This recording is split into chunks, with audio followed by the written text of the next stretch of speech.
Leslie will be the last pick for AP BREN, but I want to center on this export a little bit. What are we looking for in this hero? I think it's all about bursting people down, like finding the Leslie, right? They're just preemptively, no matter what marksman you decide to go for, I'm just going to send an export down down your throat with Elastic Sanity. But at the same time, it's something that could always easily wave clear against the cuts coming off the Uranus. So it's something that could match the cutting of the Uranus. Initially, I was agreeing with you, right? Maybe Foreigns can also bring out the Zyrap against the Uranus. It actually worked well against lane, but the Uranus role in this particular patch, it's not about just laning, it's about just cutting the waves. So how do you respond someone that could cut your waves and then rotate is to clear faster than the person that's cutting you, which is from the exports flamethrowers. I suppose there are a couple of solutions, right? I think we saw Paquito, we saw an attempt with Paquito, we saw an attempt with Guinevere. I think at one point I also was thinking of Benedetta. Xbox definitely slipped my mind, so I am very intrigued to see how this export is going to function. I mean, if we are looking at 4 mays to match this Uranus in that XP lane, right? We're just playing the cut. I will cut your wave, you will cut my wave. What happens from that mid to late game? What is the function of these two heroes? Because here it is, we're in game 1 already. TODAK against AP BREN. Forme is going in for the focusing mark instead. That's something very interesting. I wasn't expecting that. Usually you expect, like, you know, raise mind and the Festival of Blood so that he could just heal out of control. But no, this guy's going focusing mark. So which means that when he goes in, spreading Last Sanity, everybody gets bonus damage marked on top of them. So I think Formes, this is like a pseudo-ish support kind of export that's coming out. Martisi on the other hand, lethal ignition, that's 8 okay. So going to the later part of the game, like what I was talking about, right? It's just about clearing the waves faster than the other side and then coming in for the flank. Like how Uranus would do it and like how the export would do it with the Last Sanity. Comparing with the export and the Uranus, export has more kill potential. I mean, you say the focusing mark, right? Hazelnut also has a focusing mark, so it's all about literally playing as a team. I guess it also makes a lot of sense, right? You have very easy ways to apply the focusing mark export with the Last Sanity. You feed it with the passive. There's the chain lightnings. They are gonna start bouncing. It's gonna allow the claw to start dealing massive damage with that ultimate. We saw that early on. The Bull Crab stolen away by 4 mates as well. But AP BREN putting a lot of emphasis in the mid side. Kaotizi already at level 4. And while we're on the topic of export, I'm sorry, I'm just gonna bite onto that doggedly right there. Forbase went for tenacity instead of Festival of Blood. So this guy is not focusing about, you know, regenning and life heal. That's a problem, like especially when you go up against TZ. Look at him, already still healthy, nice and dandy, but Formies on the other hand still will have to be a little bit careful in these trades. For first blood, formation on the wall, Last 70, not enough damage to finish off Left TZ. Gonna try to burn him down, but it's just not sufficient.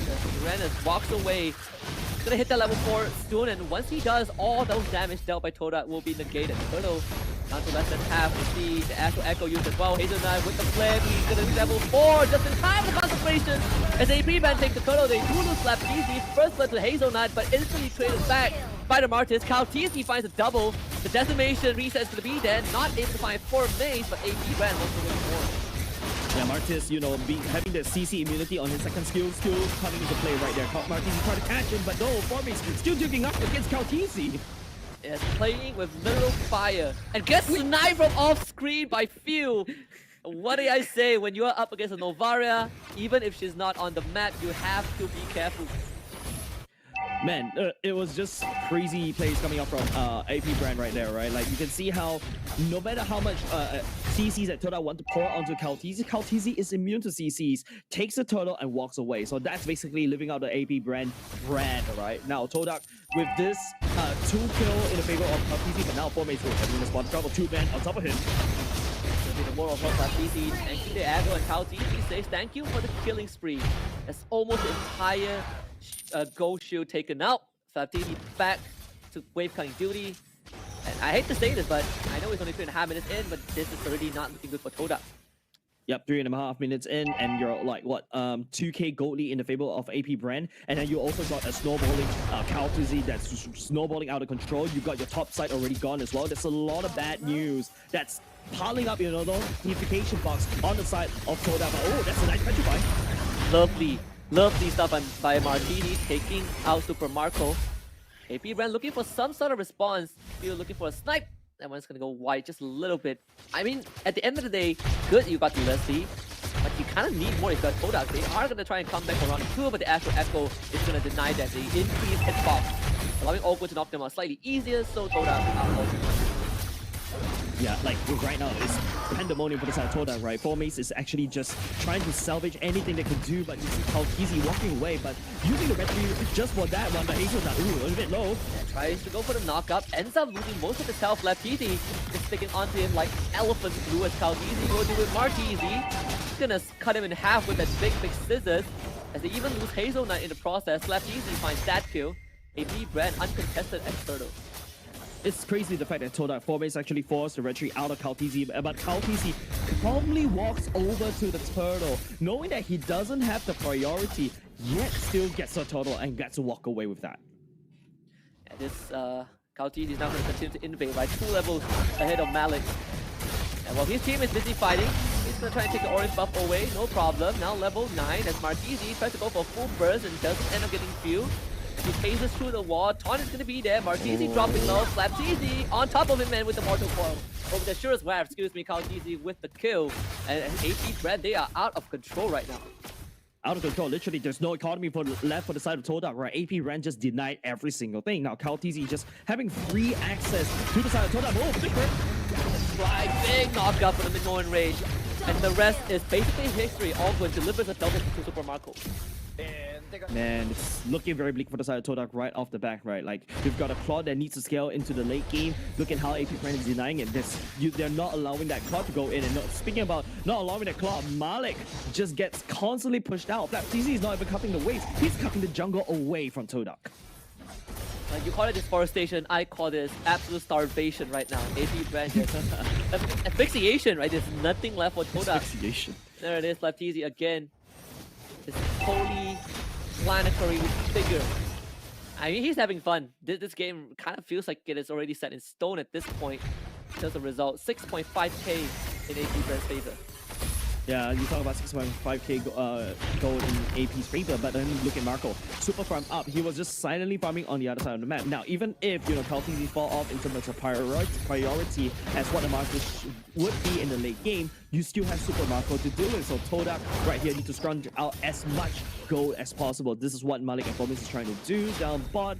But then again, they just try to hunt it down, but they do not have the high ground because, they don't really have the wave clear to clear up against the onslaught coming up from AP BREN. This will be a free turtle for AP BREN. Third of the game. Once again, Caldeezy takes quick work of it. Early on, we saw the carry banned by TODAK just to protect the front lines, right? I mean, they're doubling down on the front line, tripling down, in fact. That's it. Caldeezy is going to be taken out. Constellation prize for TODAK to try to defend it.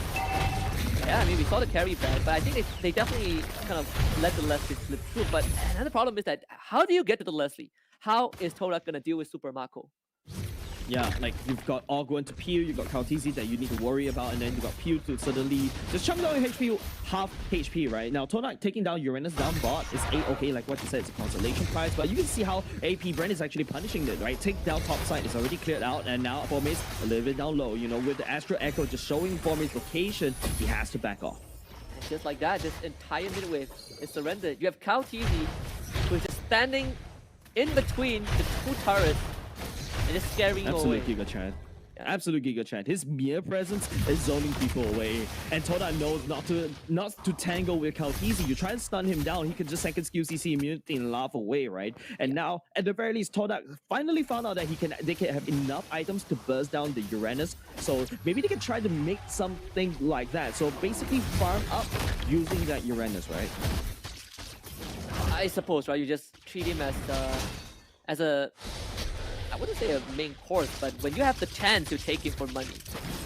Easier said than done though, right? He just completed the Oracle. Even harder to burst. A lot of these damage comes from Marteezy himself, so it's going to continue to be a bit of a problem. He has to purify. Now he has obviously Uranus' abilities allowing the Q as always. The AP BREN, they are starving this entire of TODAK side. Trying to Lefteezy again. Marteezy will not even attempt to show himself. Lefteezy don't even use the Purify, but now he may have to force to use it right here, but Lefteezy gets pushed down. I don't think they have enough damage, honestly. Lefteezy was like, but man, what are you doing? Thank you for the back scratch. As they immediately get rid of the Kadena and AP BREN, they're back to business.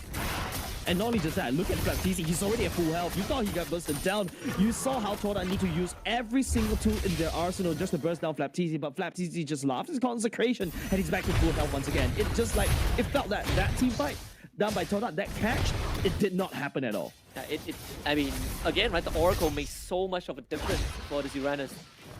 Now AP BREN, they are on the Lord. Malik sees this happening, but not anymore. They have found him, and oh boy, Super Marco on top of him. They are just gonna unleash all the damage. Genos tries to help, but gets hit by the Astral Echo instead. Malik will rush away. Hazelnut is gonna be there to protect him, and still gets sniped by Super Marco. Without the jungler, this Lord is pretty much done. AP BREN not in a rush. Formage trying to set them ablaze, but this fire is fizzling out very, very soon. In fact, Flaptizi is going to put his body in front and tank up every single damage output from TODAK and still survives. Formage with one last attempt to get the Lord, not going to get it. How Teasy with the red tree to secure that objective, and AP BREN runs down TODAK. Yeah, literally the last insanity. That's the only thing that Formage could try to do. Contest for the Lord. Just use the last insanity and just pray hard, right? Pray hard. Teasy misses the red tree, but this is AP BREN. You cannot out red tree this guy, right? So TODAK just nothing that they can do, right? They can only hope that Claude actually comes online quicker and then maybe just try to wave clear as quickly as possible from a safety. And look at Flaptizi. He's setting up house right in front of TODAK's space. I mean, the only way for TODAK to win that is in a team fight, AP BREN's phone suddenly disconnects, right? That feels like the best way for them to win. But with that aside, I mean, oh my goodness, the Piraga armor got destroyed in 3 shots. Martini loses half his health with 1 Astro recall. The Lord was punching down the top inhibitor. That structure is already gone. AP BREN, they didn't even knock, they just decided to claim this house as their own. Yeah, they just punch down the house or the door and then just start marching and trampling the carpet with like muddy shoes of their own and say, hey, this is my house now. Where did Jimmy's go? Where did he go? He just disappeared. And AP BREN, they're like, all right, guys, it's time to clean up the rest of TODAK. The pit inhibitor down. All brilliant slow. Teasy burning. While that was happening, they did lose Teasy. Hazelnut unfortunately loses his life. Immortality used by Formage, it flickers to safety, but AP BREN have already torn down the last of the inhibitors. And AP BREN looking at this Super Marco, eyes on the prize, gonna try and farm Formage, was trying to disrupt him from hitting the crystal. For the rest of AP BREN, they will finish what they came here to do. 12 minutes and 13 seconds. The teams that face off TODAK so far have made absolute mincemeat of them. Yeah, this is like speed run, right? I think this was the fastest game